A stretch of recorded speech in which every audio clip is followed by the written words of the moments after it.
안녕하세요. 안녕하십니까. 네, 고생 많습니다. 여러분들 안녕하세요. 판례를 여러분들 어떻게 공부하세요? 여러분들 판례를 볼 때는 항상, 어, 보물찾기 하듯이, 여러분들이 보물찾기 하듯이 이렇게, 어, 공부를 하셔야 되는데, 거달기식으로 하게 되면, 뭐 여기서 보게 되면, 룰도 찾기도 힘들고, 그렇게 되거든요. 이번 케이스는 여러분들이, 보물찾기 할 수 있는 하나의 그 기본적인 물론 짧지만 판례 중에 하나죠. 이런 것에 좀 여러분들이 숙달되게 되면 좋은 우리가 결과를 얻을 수 있겠습니다. 그래서 판례를 보더라도 정확하게 또 우리가 룰도 좀 정리할 수 있고 또 판결이 어떻게 났는지 또 어떻게 적용이 됐는지 이런 것들을 우리가 살펴볼 수 있는 판례고요. 특히 이 판례라는 것은 대부분 다 판례가 다 고등법원 이상에서 나온 판례지요. 토스처럼 뭐 이렇게 1심 판결도 있어요. 간혹 뭐 토츠 같은 경우는. 근데 대부분 다 이제 고등법원 이상의 판결들이죠. 이런 내용들을 우리가 현재 보고 있고 오늘은 이제 스테이트 앤 험프리 케이스인데요. 이 케이스는 지난주에 이어서 여기서 보게 되면 이제 프랭클린 크라임 빅덤스 라이트 액트에 대한 우리가 지난 시간에 이제 말미에 잠깐 여러분들 대리인의 적격에 대해서 설명했습니다만 우리가 대리인의 적격에 대해서 좀 심도 있게 나온 판결이 바로 이 판결이죠. 스테이트 험프리 판결.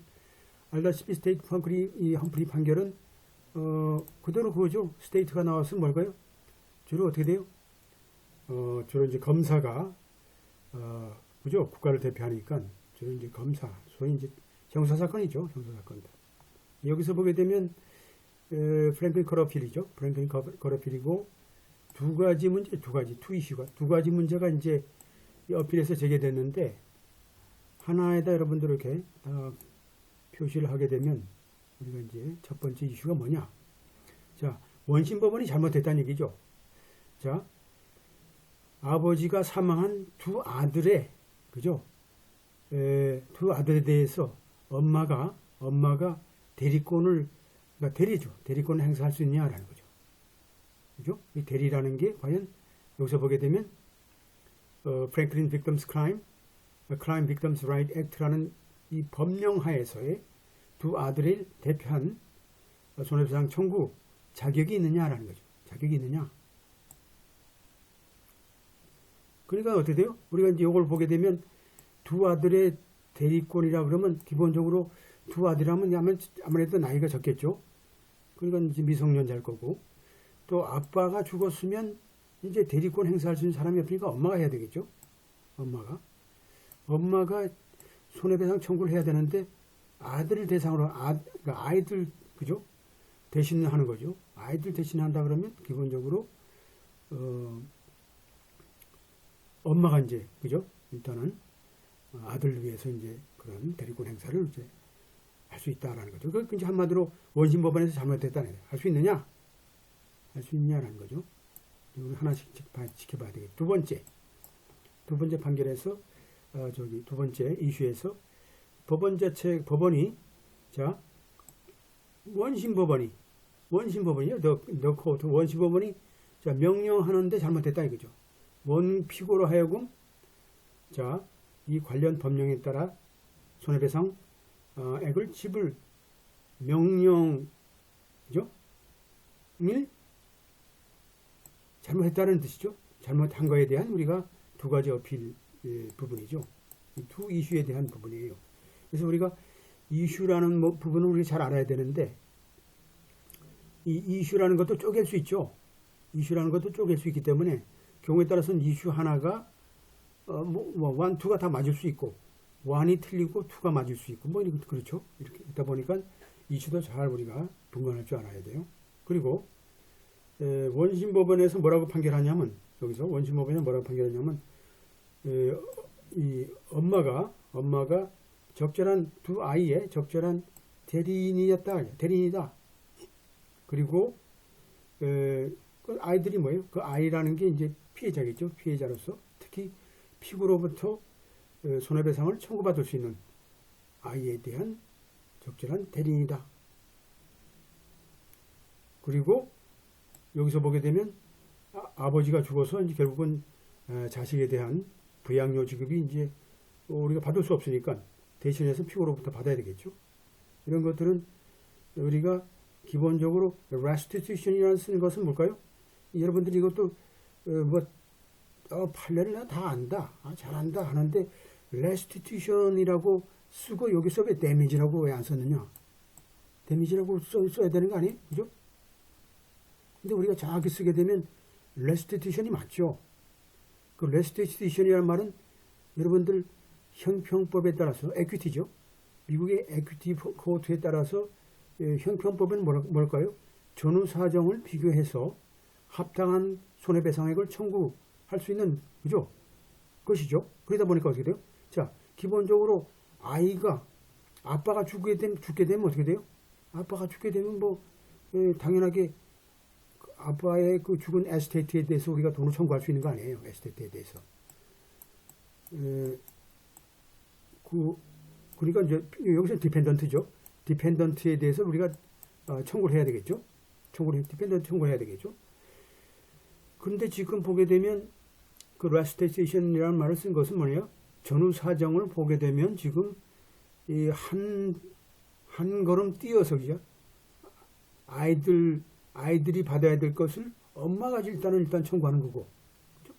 대리인 자격으로. 그렇더라면 이런 것은 결국은 형평법에 따라서 우리가 그 어떤 직접적인 손해배상보다도 이렇게 간접적인 손해배상의 청구의 방법으로 하는 것이 이제 restitution이죠. 우리가 이걸 잘 알아야 돼요. 그래서 왜 restitution을 썼냐 보게 되면 정확하게 우리 맥락을 읽게 되면 우리가 전체적인 법리를 보게 되면 알 수 있는 거죠. 그래서 어떻게 돼요? 첫 번째, 두 번째가 나왔고, 또 그 다음에 우리는 첫 번째, 우리가 누구예요? 여기 우리가 누구예요? 여러분들이에요. 고등법원이죠. 고등법원 판사죠. 고등법원이죠. 고등법원에서는 첫 번째 문제는 자, 잘했다 이거죠. 첫 번째 잘했다. 첫 번째 문제는 우리가 그대로 인정하지만 두 번째 문제는 우리가 환송한다. 다시 환송한다. further proceeding이니까 추가적인 공판을 위해서 환송한다라는 거죠. 환송한다. 그 뜻은 뭐예요? 왜 이렇게 나왔어요? 자, 보게 되면 여러분들 봐요. Child Support Income이라는 게 기본적으로 어떻게 보면 이제 부양료죠. 아이들은 부양이기 때문에 부양료에 대한 지급이 아버지가 했어야 되는데 아버지가 죽으니까 그 비용을 지불 받아야 될 거 아니에요. 이 비용에 대한 산출 같은 걸 어떻게 할 것인가 추가적으로 구체적으로 원심법원에서 정확하게만 해줬으면 이런 문제가 없는데 결국은 고등법원에서 판사가 하급심에다가 이제 명령을 한 거죠. 첫 번째는 잘했다. 대리권이라는 게 인정되지만 두 번째 부분에 있어서는 좀 어설픈 면이 없지 않다라는 거죠. 이런 것들을 우리가 첫 페이지, 앞에 첫 번째, 두 번째 패러그래프에서 정확하게 우리가 인지를 해야지만 우리가 판례 전체를 이해했다라고 이제 볼 수 있는 거죠. 적당하게 그냥 대충 알게 되면 우리가 정확한 판례를 이해했다고 할 수 없는 거죠. 2006년도 4월 12일 날 테드 험프리라는 사람이 이제 파티에서 이제 집으로 차를 몰고 이제 가고 있었는데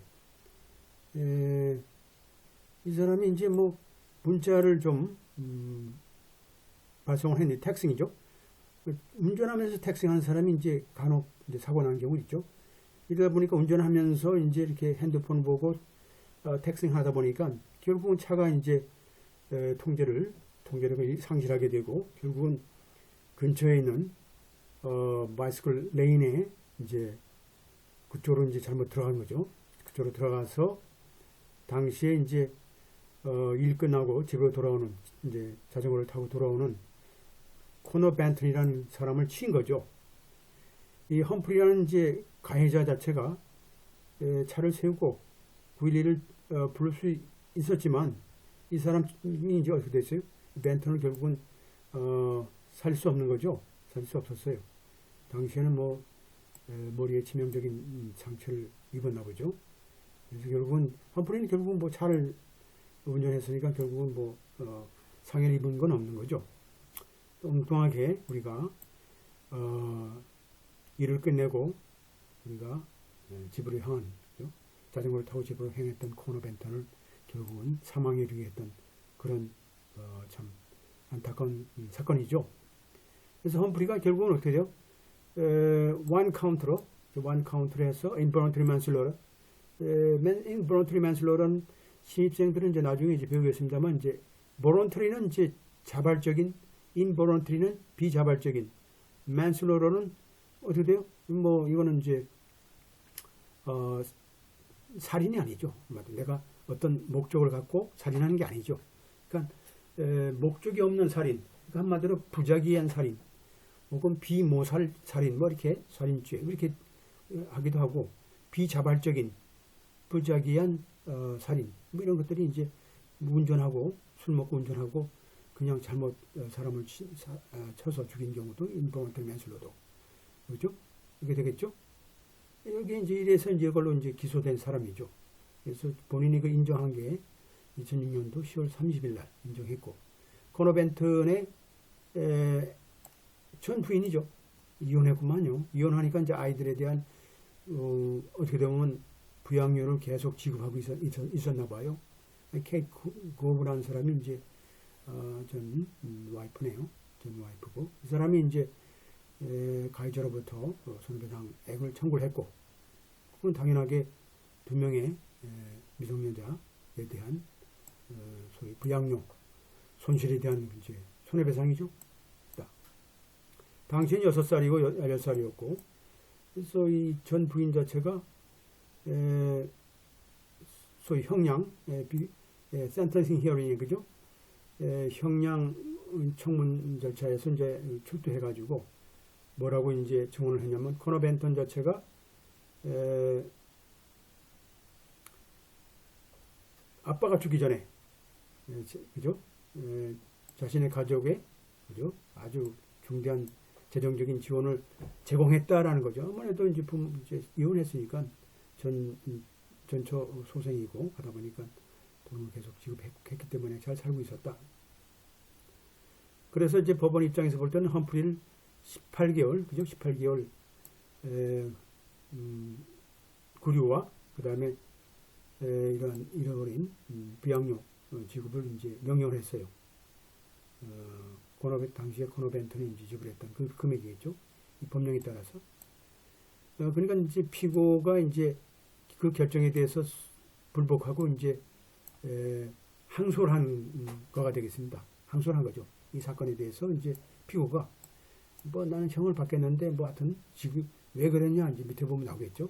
이 사람이 왜 이 결정에, 원심 결정에 왜 항소를 하게 됐는지 이제 결정이 나오겠죠.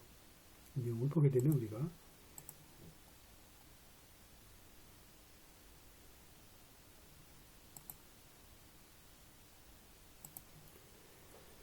자, 이 본법의 목적은 뭘까요? 이 본법의 목적은 이 범법자죠. 오펜더 범법자로 하여금 전체 손해배상액을 지불하는 것이 이제 목적이죠. 강제하는 거예요. 소위 자신의 범죄에 대한 피해자, 그죠?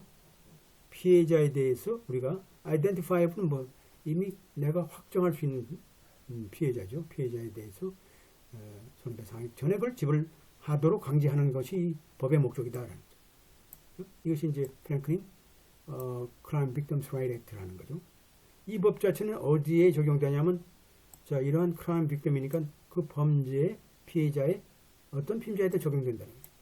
그리고 여기에서 그 용어라는 것은 직접적으로 어떤가요? 어떤 사람이에요? 우리가 배웠던 프랭클린 형법의 커미션이죠. 한마디로 이제 어떤 범죄, 그죠? 범죄 행위의 결과로서 직접적이고 프록시멜리, 한마디로 근접하게 상해를 입은 사람이다라는 거죠. 그런 빅tim이라 상해를 입은 사람이다. 범죄의 피해자라는 것은 그런 사람이다. 그 손해로 그 범죄의 그 프랭클린 범죄의 그죠? 형법에 의한 프랭클린 형법에 의한 범죄의 자행으로 발생되는 직접적이고 근접적인 그런 상해에 속하는 사람이다. 오늘 앞에 배웠어요. 첫 번째 걸레에서. 또한 여기에 보게 되면 두 번째는 어떻게 됐어요? 요거는 이제 여러분들 보게 되면 이런 식으로 이제 법령을 이제 여러분 나중에 보게 되면 이제 MPT 쓸 때도 이렇게 법령을 적을 수 있어야 돼요. 첫 번째는 뭘까요? 이 섹션으로 적고 두 번째는 B 세 번째는 1 그죠? 그래서 이렇게 이게 이제 섹션이죠. 그래서 이 법령 몇 그죠? 이렇게 두 개 이렇게 해서 이렇게 적는 거죠. 순서대로 적으면 돼요. 그죠? 섹션 55B1 이렇게 하면 되니까. 자, 여기서 보게 되면 자, 크라임 빅덤이라는 경우 어떤 경우죠? 어떤 경우에 자, 18세 미만인 경우 자, 인컴피턴트는 뭘까요? 뭐 정신적으로 소위 예를 들어서 뭐 이 치매 노인도 여기 속하겠죠. 정신병이 있는 사람도 여기 속하겠죠. 하여튼 뭐 정신적인 문제가 인컴피턴트고 인캐피시테이션은 뭘까요? 육체적으로 이제 이게 좀 불구 같은 상태에 있는 사람 인캐피시테이션 그죠? 인캐피시테이션 속하고 혹은 망자 디시스트 죽은 사람 혹은 법적인 후견인 그 다음에 대표 대리인 대표죠 대표도 크라임 빅덤스 에스테이트 크라임 빅덤스 에스테이트 같은 뭐 여기 같은 험프리 같은 사람의 예를 들어서 가족이 있다 그러면 거기에 이제 대리인 되겠죠. 그 다음에 가족이 뭐 예를 들어서 뭐 친척이 있다 그러면 그거 하면 되는 거죠. 그 다음에 or any other person appointed by suitable by the court. 이제 법원이 임명한 우리 같으면 검사가 그죠? 검사가 임명한 그런 사람이 되겠죠. 그런 사람이 우리가 Victims Right Act에 수용하는. 그러니까 보게 되면 우리가 이 사항도 그냥 읽게 되면 안 돼요. 보게 되면 요 하나 18세 이하 하나 incompetent 둘 incapacitate 셋 deceased 넷 legal guardian 다섯 representative 여섯 any other person appointed by suitable by the court 세븐 되죠. 세븐. 그래 대리인 자격을 우리가 받을 수 있는 것은 우리가 여기서 보게 되면 자 프랭클린 크라임 빅덤스 라이트 액트의 55조 B2항에 보게 되면 정확하게 7개의 항목이 되어 있죠. 이 사람들이 다 대리권을 행사할 수 있는 자격이 되는 거죠. 이 법령에 따라서. 그렇다면 이런 법령이 쭉 있어요. 그렇다면 여기에 고브라는 전처라는 사람이 뭘까요? 벤턴 마이너 칠드런의 엄마이죠. 엄마. 그죠? 엄마죠. 생모죠. 생모고 당연하게 이 법령에 따라서 대리권이 있는 것은 우리가 다툼이 없다. 다툼의 이유가 다툼의 소지가 없다. 그래서 우리가 뭘까요? 이 법령을 우리가 적용하는 거죠. 대리권을 우리가 인정하려고 그러면 정확하게 이 부분을 우리가 정확하게 분석해서 적용시켜야 되겠죠. 그러니까 이 사람 대리권이 인정되니까 그 다음에 뭘까요? 그 다음에는 우리가 자 벤턴 사망한 벤턴의 두 자녀, 두 아들은 자 크라임 빅tim이다. 형사상의 피해자다. 형사상 피해자다. 왜냐하면 자 형사상의 피해자는 사실상은 직접적인 피해자는 누구예요? 벤턴이죠. 아버지가 죽었지 뭐 아들이 죽은 건 아니잖아요. 하지만 두 아들도 한편으로는 피해자예요. 왜냐하면 아버지가 죽어서 결국은 아버지로부터 부양료를 받을 수 없는 거니까 피해자 아닙니까? 그죠? 한 부분으로 당했죠. 또 이 법령에 의하면 뭘까요?